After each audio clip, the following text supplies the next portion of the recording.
class. So let's talk about the final paper. In this video, I am going to walk us through a few examples of different final papers that I've received in the past from students and show you some things to do, some things not to do. But first and foremost, if you haven't seen it already, I want you to take a look at the final rubric that's posted on Canvas. The final rubric is the holy grail to understanding how you're going to be graded for the final paper. It outlines my expectations and really how you can structure your final paper in a way that should be coherent and clear to your reader.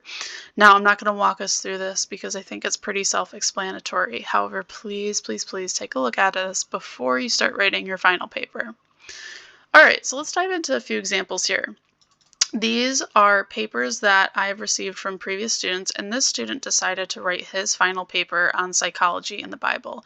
Now, I'm a little bit hesitant to show you this paper because he did something that was incredibly outside of the box. However, his introduction is so well done that I really just had to show us this. Now, again, if you want to do a different topic that's not one of the pre-designed thesis questions that's already outlined for the final paper, you can. However, it really needs to be pre-approved before your final paper outline is due in week 3. So let's take a look at this paper. The cover page is great. He has all the material that he needs, and he tells me, hey, this is what my final paper is going to be about. He gives it a title. Now, the title isn't very riveting, Psychology and the Bible, but it's clear and it's direct, and it tells me that this is the topic of his paper.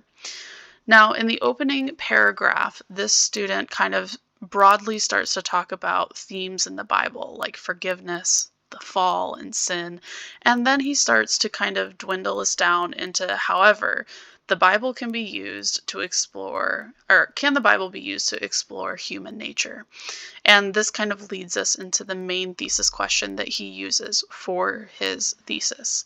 So, in the second paragraph, he starts to be incredibly clear on what it is that he's doing here. In this essay, I will explore how the Bible gives insight into the study of human behavior and development. And then he cites that this field is really important. You shouldn't have things highlighted in your paper, and everything should be in black font, not underlined, so that's a little bit of a point down in formatting on his point. But everything else is super clear. And then he goes on to do something that I think we all should be doing in our introduction, and that is defining your terms. So very clearly, the first thing we're doing after we give our thesis question, the focus of the paper, define what we're talking about. If you're talking about sin, how would you define sin? Are you only going to be looking up when the Bible has actually said, and so sinned, or God saw him sin or her sin? Like, how would you define sin? How would you define divorce? Divorce is rarely talked about in scripture, and how would we know that it's really happening? Or justice or compassion. These are all big broad words that we might know what they mean in our modern context, but maybe the Bible doesn't talk about them in overt ways. So define your terms, and he does so right here in the middle of his second paragraph, and he does it using an outside source. Big plus. Honestly, this paper was so fun to read. I get so much joy out of reading really clear, well-constructed thoughts that utilize outside sources. So this student talked about psychology is the scientific study of the nature, functioning, and development of the human mind, by the Oxford English Dictionary. So perfect, great. He used a source. It doesn't have to be a biblical source. I mean, you can define sin using the Oxford Dictionary if you wanted to, but there are also theological commentaries and books that could also be really helpful in defining. But the first thing we do is define our terms. And after he defined his terms, he then went on to talk about other questions that he believes to be relevant in answering his thesis question. Your subsidiary questions that you use are additional questions that are going to help you answer, reflect, and investigate that main thesis question, which again is, can the Bible be used to explore human nature? So he's setting us up super well. And he goes on even further to set us up to understand how he's going to do this. and he talks about method, and he talks about the complexity within his field. Now, this discussion component is additional. I don't think it's necessary for the questions that are already pre-written in the syllabus. However, this was helpful for me as somebody who doesn't have a major, any kind of degree in psychology, to understand a little bit more about his field. But his method section is really helpful, and I just want to give a little bit of a voice to this. The purpose of this analysis, again, so clear. It's so helpful, right?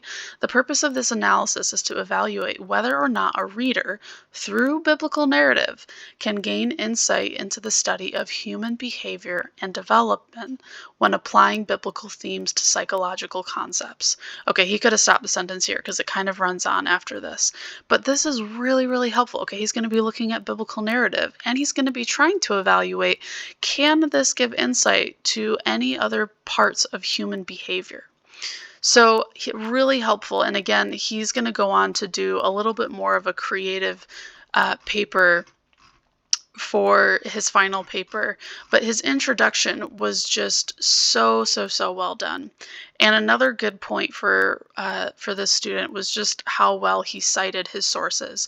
He uses modern, contemporary sources when he's talking about psychology, and he used other sorts of dictionaries and sources as well. So this was the first example I wanted to draw us attention to of what a really good introduction looks like. I have a couple more examples here, and I want to turn our attention to this example. So this example was done for me more recently, and this student talked about womanhood in the Bible. And the reason why I wanted to bring our attention to this paper specifically is because this student chose a topic that's a little bit more contemporary. It's definitely can be a hot topic in some churches, depending on where you grew up and what your background is. In Christian churches, some churches believe women should not be leaders. Other churches believe that women can be leaders. And so there's a rift in biblical evangelical churches in America, predominantly. And so this student, I already knew her background. She comes from a pretty Christian evangelical background, and she wanted to talk about female leadership. And so I think one of the things that's really important, especially when you're choosing contemporary issues to look at, is how are my presuppositions, that are the ideas and beliefs that I already hold to be true, or I think are relevant or important before coming to a topic. How do those impact the way I write? And this is like a lifelong journey, y'all. We don't have stereotypes and biases and presuppositions and then just reflect on them super easily. These are things that tend to be really formed almost subconsciously sometimes. And so then to recognize them, especially in research, can be a little bit challenging. But I want to just talk us through the first half of her first page to kind of give you an idea of what it looks like when someone has really strong presuppositions that guide them in their research, and how that might distract them from writing a paper a little bit more objectively. So let's look at this real quick. The Bible is the written vessel of the Lord's Word, appealing to its readers through literal and contextual lessons provided from the prophets and their stories. The first sentence is just really a dead giveaway for me. The Bible is a written vessel of the Lord's Word. To some people it is, and to this student, I know that's a personal belief that she has, and so I take that into account. However, that's not really the truth for everyone. For some people, the Bible might be a historical book. For other people, it might be folklore and just a bunch of made-up stories. But, this is a presupposition, and this is in the introduction. So it's not really, incredibly important that we just strip our paper from all of our presuppositions, but it's what's really helpful in your introduction, if you do feel the need to incorporate your presuppositions, is just to say, this is a presupposition I have, and then continue to write. Let's continue though. The focus of these lessons is often to apply them to the situations of our life, depicting the obstacles in our lives and providing the answer to how we should navigate. The prophets, used as our primary characters in many passages, are often described in a manner that, as readers, we can relate to, allowing us to better apply the messages delivered through the passages to our own lives. Okay, I would say this is an incredibly wordy sentence here. This sentence is not clear. It doesn't really tell me what she's going to be trying to do. And by the looks of it, I would say that her whole paper is only going to be focused on prophets. It was really strange to me when I kept reading that her paper wasn't really about prophets at all. So, again, I'm not really sure how much this person's Christian presuppositions are kind of influencing how she's writing, but it's not really clear what she's going to be doing. And remember, in the introduction, you're setting up your reader to understand the main thesis question that you have, how you're going to define that question, and then how you're going to look at examples in the Bible. Just let's keep reading a little bit more here.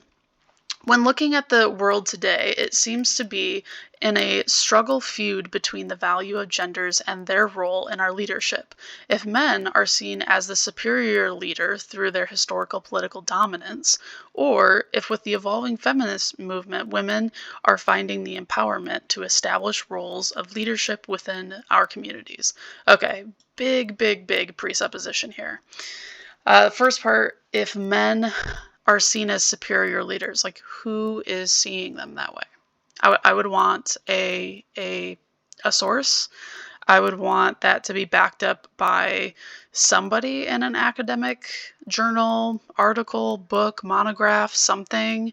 Even like a contemporary like website would not be a bad idea for this kind of a source, where someone is saying that men are superior leaders. But that's definitely a presupposition. And I would bet that there are loads of men who would say, I don't see men as that way, and loads of women who would probably also say similarly.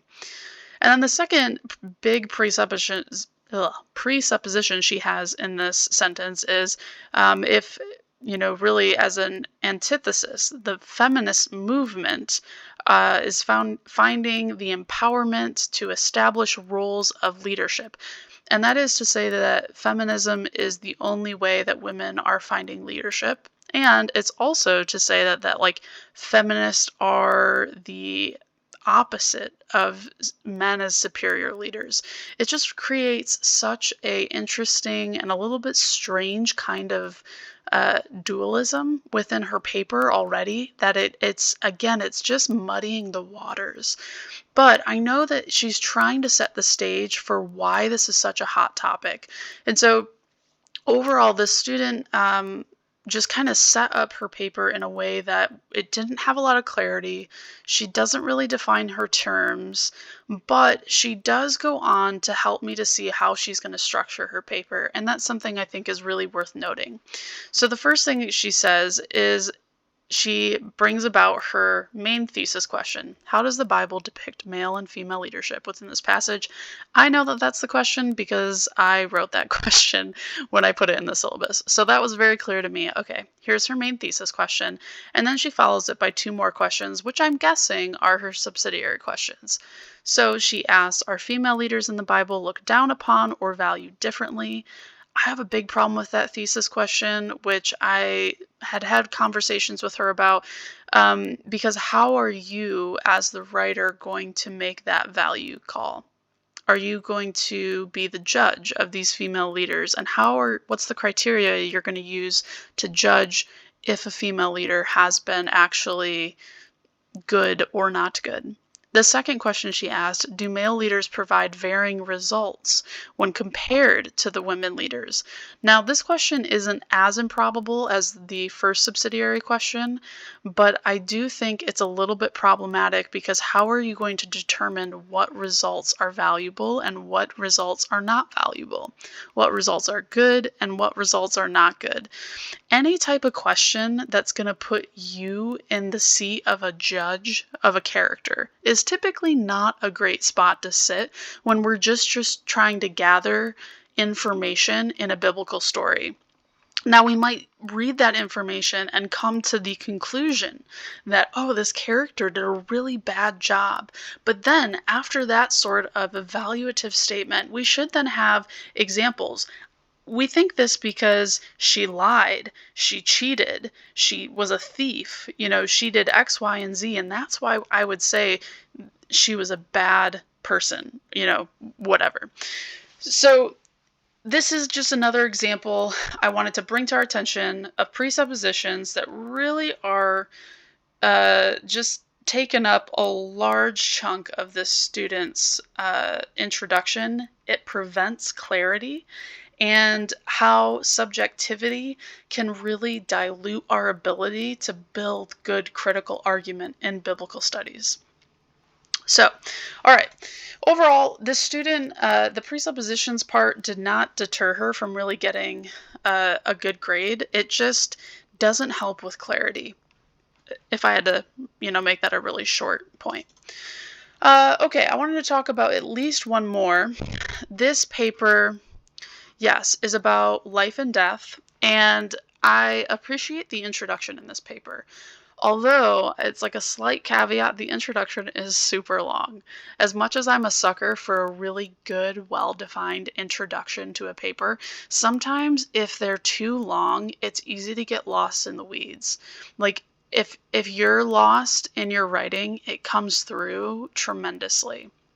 If something doesn't feel clear to you, it's really probably not going to feel clear to me. So just make sure that things are buttoned up really nice and incredibly clear. When you say sentences like, this paper will attempt to answer the question, I was like, wow, okay, I know exactly what I'm looking for. Or this study will try to find, it's like, awesome. So much clarity. The first question I'm going to use to answer my thesis question is ... The second question that's going to deepen this study ... Like these really clear types of motive sentences where you're saying this is the motive of what I'm doing, those are like gold, like just pure gold. So use them as much as they're helpful. All right, let's take a look at this paper. The topics of life and death are among the most profound themes discussed in the Bible. From the very first chapter of Genesis with the creation of life to the final visions of the book and Revelation where death is ultimately defeated, the Bible reveals the abundant and multifaceted aspects of both life and death and how these realities intertwined. I hope that for someone it was just like, wow, this is a massive run-on sentence. Something that I learned in my master's that I think is really good advice. Read your paper out loud before you submit it. If you are like, I need to take a breath in the middle of a sentence, chances are you have a run-on sentence. So read your paper out loud because it's going to help you to understand, again, clarity. Clarity is, I think, really the name of the game when it comes to essays, especially at the undergraduate level. All right, in the biblical narrative, life and death are not simply biological states. I thought this was a really interesting point. The student then goes on to talk about how, like, we should be thinking about death differently than just the, biological state of a human in which they don't have a heartbeat, their eyes don't open, but something beyond that. And she kind of left this mysterious component of her paper, which I appreciated, that, like, death isn't finite. And it doesn't have a ton of definite meaning in the Bible, but she really explored some awesome ideas. So in her introduction, she goes on to talk about the Old Testament describes life as a divine gift, and it's naturally connected to the covenant between God and his people. That is definitely a strong statement. I partly want to challenge that idea, but what I would really just encourage this student to have done a tad bit differently is to just like list a couple examples that would support that idea. So for example, I think the Abrahamic covenant could have been used as an example here because God promises, as we know from our quizzes, blessing, nation, people, and land. And so the idea of like life in, prosperity in land, life in a nation, life in the blessing of children, like those are all great examples between like the connection of life and covenant. So just some support here. But then she goes on to quickly name what she's going to be pulling on as sources. She goes to the New Testament. She talks about like this radical redefinition of life and death in the work of Jesus Christ. Also, interesting example that like we're progressing in an idea throughout Scripture. I think that's really fascinating. You know, we're starting off in the Old Testament that there's covenants and there's death and life, and then we get to Jesus and there's a redefinition, a radical change that happens, and then why? And then she goes on to talk about a couple examples that she's going to use for that. She goes on a little bit in this part to talk about the example of life and death in creation. That's a great example. And then she goes on to her second subsidiary question in the New Testament, talking about Jesus and Paul. And she goes and walks through these examples. She walks through where she sees them. She gives a summary of the story, and then she connects it to an assertion. After you go through an example and you say, all right, like, for example, let's actually look at the the Genesis example. The Old Testament offers the foundational understanding of life and death starting in the creation narrative. Okay, I would actually back that up and say why. In Genesis 2 through 3, we see in the account of the fall where life, initially given as a pure gift from God, becomes tainted by sin. The decision of Adam and Eve to eat from the forbidden tree of knowledge of good and evil introduces death into the human experience as a consequence of disobeying God's command. The narrative sets the scene for the biblical understanding of death, not just as a physical death, physical event, but as a spiritual separation from God, a theme that resonates throughout the Old Testament. Okay, so super fascinating. Again, we're moving away from the biological understanding, but the idea of like a spiritual separation that happens in death. Now, I wish she would have followed up on this more, given like another example of this like spiritual separation that's happening. And she kind of does with the Ecclesiastes example, when she says death is viewed not only as a punishment, but also as an inescapable reality, emphasizing the transient nature of human life. But it's like she's just kind of like teasing out these ideas, but not to the point where she's ready to assert anything. And I was really ready for her to say something about these examples. Therefore, we can, from this passage, assume that we can understand this about death. So, but she's building her case, and by the time she gets to the conclusion of her paper, she says this last paragraph, which is pretty much her saying that, you know, we can't assert necessarily exactly what death is, but the very last part, this paper has sought to provide a robust framework for understanding the biblical presentation of life and death, a framework that is both theologically rich and deeply rooted in the hope and resurrection and eternal life. So your papers don't have to say like, aha, I was right, this one thing is true. But your paper should say, hey, like I've attempted to answer this question, here are the biblical examples, and perhaps maybe this is what we should be looking at, or maybe that we've understood this one nuanced thing to be different, or to be true, or to be challenging to the status quo of how we think about something. So this paper I wanted to just briefly talk about because I think she does a couple of really good, helpful things in understanding the concept of death.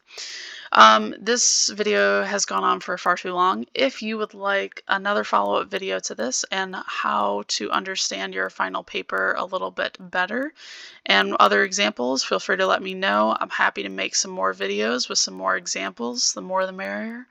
But for now, I hope this can give you a good understanding as to what to expect in your final paper, some examples of what to do and what not to do, and just quick mention of the rubric. Again, look at the rubric. The rubric is all of the structure and pieces that you need to write a good final paper.